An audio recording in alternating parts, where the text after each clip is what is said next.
সুপ্রিয় দর্শকবৃন্দ, আসসালামু আলাইকুম রহমতুল্লাহি ওয়া বারাকাতুহু। পুলিশকে নিয়ে একটি চমকপ্রদ খবর, সেটি হচ্ছে বাংলাদেশে আইনশৃঙ্খলা পরিস্থিতি নিয়ন্ত্রণে সবচাইতে বড় বাহিনী হচ্ছে বাংলাদেশ পুলিশ। রাষ্ট্রীয় নিরাপত্তার কাজে তারা নিয়োজিত। যদিও গত সরকারের শাসনামলে তাদের বিতর্কিত কর্মকাণ্ডের কারণে তারা বেশ বিতর্কিত হয়ে পড়েছিল। সম্প্রতি ফেসবুকে সচিবালয়ে আন্দোলন দমাতে গিয়ে এক পুলিশের আন্দোলনকারীদের ছত্রভঙ্গ করতে গিয়ে যে কৌশল ব্যবহার করেছেন, এই কৌশল নিয়ে সামাজিক যোগাযোগ মাধ্যমে ভিডিওটি ব্যাপক ভাইরাল হয়েছে এবং দেশের মানুষ তাকে বেশ সাধুবাদ জানাচ্ছে। তো আসলে তিনি কি করেছিলেন, চলুন দেখি আমরা। এই সংক্রান্ত একটি খবর প্রকাশিত হয়েছে দৈনিক আমাদের সময়। খবরটি বিস্তারিত সেখানে কি লিখেছে। আন্দোলনকারীদের কেন পেটাননি জানালেন সেই পুলিশ সদস্য। বাংলাদেশ সচিবালয়ের সামনে ইদানিং প্রায়ই বিভিন্ন দাবি দাওয়া নিয়ে হাজির হয় আন্দোলনকারীরা। যথারীতি তাদের ছত্রভঙ্গ করার চেষ্টা করে পুলিশ সহ অন্যান্য আইনশৃঙ্খলা রক্ষাকারী বাহিনী। সম্প্রতি এক পুলিশ সদস্যকে দেখা গেছে লাঠিপেটা না করে বরং লাঠিপেটার অভিনয় করে আন্দোলনকারীদের ছত্রভঙ্গ করতে।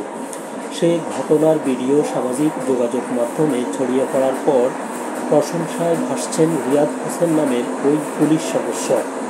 এবার এক সংবাদ মাধ্যমকে দেওয়া সাক্ষাৎকারে পুরো ঘটনার বর্ণনা দিলেন তিনি। রিয়াদ হোসেন বলেন, ডেমরা পুলিশ লাইন্সে কর্মরত আছি। কখন কোন আন্দোলন হয় তা আমাদের জানা থাকে না। দুপুর নাগাদ একদল আন্দোলনকারী সচিবালয়ের গেটের দিকে আসতে থাকে এবং সচিবালয়ে প্রবেশ করার চেষ্টা করে। এমত অবস্থায় তাদেরকে বাধা দেওয়া হয় এবং আমাদের সিনিয়র অফিসাররা বোঝান সচিবালয় একটি সংরক্ষিত এলাকা, এখানে প্রবেশ করা নিষেধ। তো তাদেরকে বোঝানো হয় যাতে সচিবালয়ে প্রবেশ না করে। তিনি বলেন, সিনিয়র স্যাররা ছিলেন, তাদের নির্দেশনায় আমরা যথাযথ ব্যবস্থা নেই ওখানে এবং সম্পূর্ণ কম বল প্রয়োগ করে যাতে কারো ক্ষতি সাধন না হয়।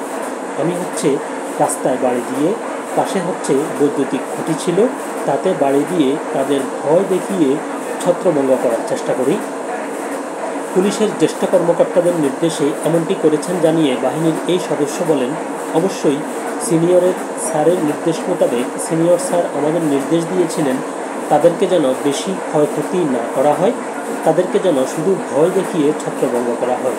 জুলাই অভ্যুত্থানের পর পুলিশে নানা প্রশিক্ষণ দেওয়া হচ্ছে জানিয়ে রিয়াদ হোসেন বলেন, জুলাই অভ্যুত্থানের পর থেকে আমাদের বাংলাদেশ পুলিশ থেকে বিভিন্ন ধরনের প্রশিক্ষণ দেওয়া হয়েছে, যার পরিপ্রেক্ষিতে প্রশিক্ষণে আমাদের শেখানো হয়েছে যে যথেষ্ট কম বল প্রয়োগ করে এবং সরকারি সম্পত্তির ক্ষতি সাধন না করে যাতে আমরা আন্দোলনকারীদের ছত্রভঙ্গ করতে পারি। তারাও আমাদের ভাই, তাদের যাতে কম বল প্রয়োগ করে আঘাত না করে যাতে জায়গা থেকে ছত্রভঙ্গ করতে পারি, এটাই আমাদের জন্য অনেক পাওয়া। তিনি বলেন, আমাদের বাংলাদেশ পুলিশ সবসময় চেইন অফ কমান্ডের উপরেই চলে। তো আমার সিনিয়র স্যাররা যেভাবে বলবেন সেভাবেই। আর এটা আমি আমার নিজের জন্য করি নাই, এটা পেশাদারিত্ব থেকে করেছি এবং আমি আমার পুরো পুলিশ বিভাগের জন্য করেছি এবং আমার পোশাকটার জন্য করেছি, যাতে বাংলাদেশ পুলিশের যে ভাবমূর্তি তা যেন অক্ষুণ্ণ থাকে। জনমনে বাংলাদেশ পুলিশের যে ভাবমূর্তি আমি চাই না তা ক্ষুণ্ণ হোক। বাংলাদেশ পুলিশ সবসময় তাদের বন্ধুসুলভভাবে কাজ করে যাক।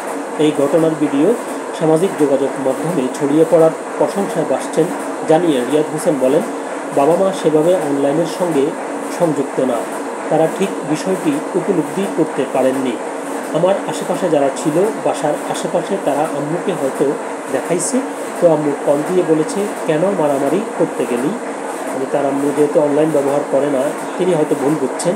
পাড়া প্রতিবেশী, চাচাতো ভাই আরও যারা আছে আশেপাশে সবাই কল দিয়েছিল এবং সবাই বলেছে হ্যাঁ কাজটি ভালো করেছ, এছাড়া ভবিষ্যতে যাতে আরও ভালো কাজ করতে পারি সবাই সেরকম নির্দেশনাই দিচ্ছে। তিনি বলেন, সামাজিক যোগাযোগ মাধ্যম দেখছি বন্ধুবান্ধব মেনশন দিচ্ছিল বিভিন্ন পোস্টে। জনমনে যেই ভাষ্য দেখলাম, অনেকগুলো কমেন্ট ছিল, তার মধ্যে সবাই ভালো বলতেছিল। এক জায়গায় বললে দেখলাম আদর্শ মায়ের সন্তান। তো আমার আম্মু সব সময় আমাকে একটা কথাই বলে যে আমি যাতে কাউকে আঘাত না করি বা যাতে কারোর বিরুদ্ধে মার মুখী না হই। হ্যাঁ, পুলিশের কথা প্রসঙ্গে যেটা বলতে হয় সেটা হচ্ছে প্রত্যেকটি মানুষের পারিবারিক শিক্ষা একটি বড় ব্যাপার। পরিবার থেকে একজন সন্তানকে যখন আদর্শ শিক্ষা দেওয়া হয় তখন সে কর্মজীবনে যে কর্মেই প্রবেশ করুক না কেন তার ওই শিক্ষার একটা প্রভাব অবশ্যই থাকে। তো আমরা যেন আমাদের সন্তানদেরকে ভালো কিছু শেখাই, আদর্শ কিছু শেখাই, যাতে তারা বড় হয়ে কর্মজীবনে প্রবেশ করলে যে কর্মই করুক না কেন তারা যেন বাংলাদেশের মানুষের সেবা করতে পারে। তো সকলে ভালো থাকবেন, সুস্থ থাকবেন। আল্লাহ হাফেজ।